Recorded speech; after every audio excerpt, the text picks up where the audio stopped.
مسلم ہندوز اور سکھ کے درمیان ایسا کیا ہوا کہ مسلمان عید میلاد النبی منانا شروع ہو گئے؟ اور کیا عید میلاد النبی منانا چاہیے؟ اور دیوبندی بریلوی اور اہل حدیث کے درمیان عید میلاد النبی کو لے کر کیوں اختلاف پایا جاتا ہے؟ اور برصغیر میں عید میلاد النبی کب اور کیوں منائی گئی؟ تو آئیں یہ سب سوالات کو جاننے کی کوشش کرتے ہیں وداؤٹ کسی بائسنس کے۔ تو میں محمد اکمل علیہ السلام from Pakistan to all of you. ربیع الاول کا مہینہ مسلمانوں کے لیے بہت اہم ہے، لیکن یہ کیوں اہم ہے؟ کیونکہ ربیع الاول کے مہینے میں ہی ہمارے پیارے نبی حضرت محمد صلی اللہ علیہ وآلہ وسلم کی ولادت باسعادت ہوئی، یعنی پیدائش ہوئی۔ ہاں، مگر پیدائش کی تاریخ کو لے کر ڈفرنس آف اوپینین ضرور پایا جاتا ہے، کیونکہ کچھ کے مطابق 9 ربیع الاول اور بعض کے مطابق 12 اور 17 ربیع الاول ہیں۔ اور ربیع الاول کے مہینے میں ہی آپ صلی اللہ علیہ وآلہ وسلم اللہ کے حکم سے مکہ پاک سے مدینہ پاک میں ہجرت فرما گئے، اور 12 ربیع الاول کو ہی آپ صلی اللہ علیہ وآلہ وسلم 63 سال کی عمر میں اس دنیا سے پردہ فرما گئے۔ اس لیے یہ مسلمانوں کے لیے بہت اہم ہے۔ پوری دنیا اور اسپیشلی برصغیر میں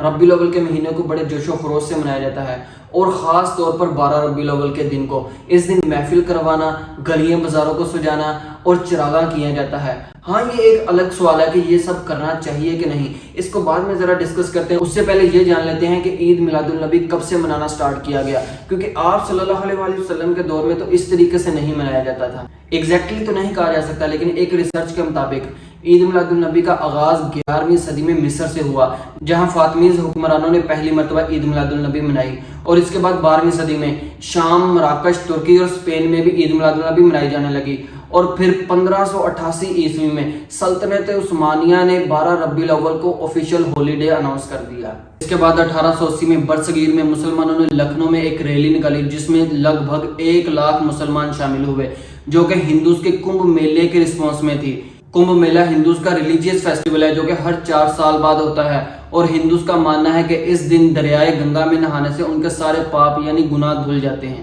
اس کے بعد 13 جون 1947 کو برصغیر کے شہر راولپنڈی میں رات 7 بجے فسادات ہونے شروع ہو گئے، جو کہ ہندو، سکھ اور مسلم کے درمیان تھے، جنہوں نے اگلے دن آدھے شہر کو راکھ بنا کر رکھ دیا، اور اس فساد کی وجہ ایک سینما تھا جو کہ مسجد کے ساتھ بنایا جانے لگا تھا۔ البتہ یہ فساد 1896 میں شروع ہوا تھا، جب مسلمان راولپنڈی کے درمیان میں ایک بڑی مسجد بنانے کا سوچ رہے تھے، اور اس وقت سکھوں اور مسلمانوں کے درمیان اس کو لے کر بہت اختلافات ہو گئے، کیونکہ باغ سردارہ کے علاقے میں ایک بڑا گردوارہ موجود تھا، اسی لیے سکھ نہیں چاہتے تھے کہ مسلمان یہاں پر مسجد بنائیں۔ گولڑا شریف کے پیر مہر علی شاہ نے بات چیت کے ذریعے اس معاملے کو حل کروایا۔ 18 کنال کی مسجد کی تعمیر 1903 میں مکمل ہوگی، جس کے لیے اس وقت کے افغان بادشاہ کے بیٹے امان اللہ خان نے بہت مدد کی، اور یہی امان اللہ خان بعد میں جا کے افغانستان کے صدر بنے۔ مسجد بھی بن گئی، اور مسلمانوں اور سکھوں کے درمیان تمام معاملات بھی نارمل ہو گئے، اور جب سکھوں کے سالانہ تہواروں کے جلوس مسجد کے سامنے سے گزرتے تو مسلمان ان پر پھول برساتے اور سبیلے لگاتے، اور اس جلوس میں بھی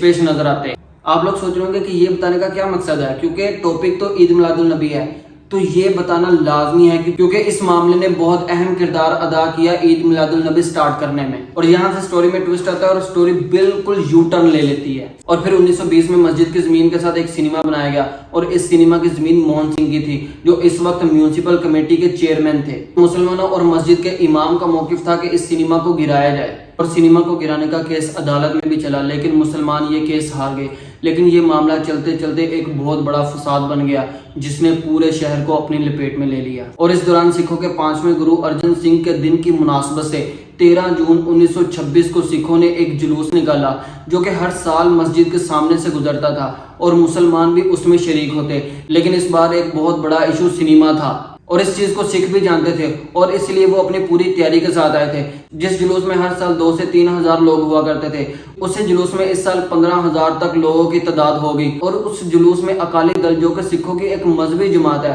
اس کے نوجوان اسلحہ لیے بھی شامل تھے، اور اس جلوس کے ساتھ ایک ایمبولینس بھی شامل تھی، جس کو دیکھ کر مسلمان سمجھ گئے کہ سکھ لڑنے کی پوری تیاری کے ساتھ آئے ہیں۔ اور جلوس ابھی مسجد سے تھوڑا دور ہی تھا کہ مسلمانوں کے چند نوجوانوں نے ان کو میوزک بند کرنے کے لیے کہا، لیکن سکھوں نے میوزک بند نہ کیا، اور مسلمان اور سکھوں کے درمیان وہاں ایک بہت بڑی لڑائی ہو گئی اور 14 جون کو یہ فساد اور بھی زیادہ بڑھ گئے جب مسلمانوں کے نوجوان اسلحے سمیت گردوارے کے باہر اکٹھے ہونے شروع ہو گئے جہاں پر سکھوں کا اجتماع جاری تھا اور پھر وہاں انہوں نے مل کر اللہ اکبر کے نعرے لگانے شروع کر دیے اور پھر سکھ بھی گردوارے سے باہر آ گئے اور ایک دوسرے کے خلاف نعرے بازی شروع ہو گئی اور پھر دونوں گروپس کے درمیان لڑائی ہو گئی اور اس لڑائی میں موجود لوگوں نے پاس ہی گنج منڈی جو کہ بہت بڑی ہول سیل کی مارکیٹ تھی اس کی 172 دکانوں کو آگ لگا دی۔ یہاں پر دکانیں زیادہ تر ہندو تاجروں کی تھیں اور 14 جون کو ہونے والی لڑائی کے نتیجے میں 11 مسلمان 2 سکھ اور 1 ہندو کی ڈیتھ ہو گئی اور 50 سے زیادہ زخمی ہو گئے۔ اصل میں دمدمہ صاحب جو کہ سکھوں کا گردوارہ تھا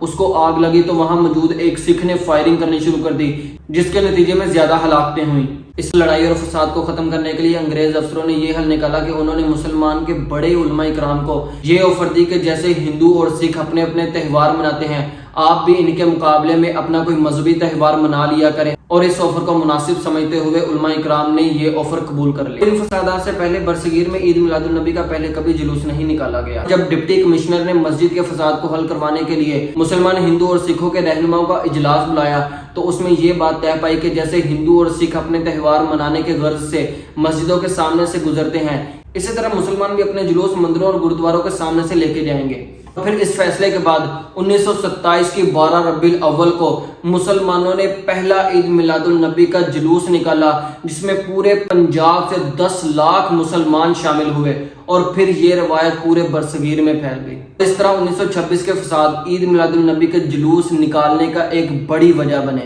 اس کے بعد ہر سال عید میلاد النبی منائی جانے لگی، لیکن عید میلاد النبی کو لے کر ہمیشہ سے ہی مسلمانوں میں اختلاف رہا ہے، جیسے کہ بریلوی اور صوفی مسلم کے نزدیک عید میلاد النبی منائی جانی چاہیے اور ادر سائڈ دیوبند اور اہل حدیث حضرات کہتے ہیں کہ عید میلاد النبی منانا ایک بدعت ہے۔ یہ اختلاف کیوں پائے جاتے ہیں یہ جاننے کے لیے ہم علماء کرام سے ہی سنتے ہیں۔ بعض لوگوں کو خیال آتا ہے کہ اسلام میں جی صرف 2 عیدیں، تیسری عید کہاں سے نکال لی؟ سال میں 52 جمعے آتے ہیں اور ہر جمعہ عید ہے، تو شریعت میں 52 عیدیں ہیں جمعہ کی، تو جمعہ کے عید ہونے پر ہمارے ذہن میں کبھی ہیجان نہیں آتا اور میلاد مصطفیٰ کے عید ہونے پر ہیجان آتا ہے۔ نادانوں کچھ تو سوچا کرو، ساری عیدیں مصطفیٰ کی ولادت کی عید پر قربان ہیں۔ لوگ اکثر ایک سوال پوچھتے ہیں کہ عید میلاد النبی منانا، اس میں جشن کرنا، نبی صلی اللہ علیہ وسلم کی آمد کی خوشی منانا، یہ اسلام میں کیسا ہے؟ ہم رسول اللہ صلی اللہ علیہ وسلم کی سیرت دیکھتے ہیں۔ پہلی بات تو یہ کہ 12 ربیع الاول نبی کا یوم ولادت ہے، اس پر کوئی صحیح روایت موجود نہیں ہے۔ اگر ہے تو بھائی کوئی دکھا دے، بھائی یہ روایت ہے، اس کے یہ راوی ہیں، سارے ثقہ راوی ہیں، ایسی کوئی روایت موجود نہیں ہے۔ اور اس کی وجہ یہی ہے کہ اللہ تعالیٰ نے اپنے نبی کی ولادت کے دن کو امت سے چھپا لیا ہے تاکہ اس میں خرافات ہو، کیونکہ پچھلی امتوں نے کیا نا اپنے انبیاء کی ولادتوں کے دن کے ساتھ۔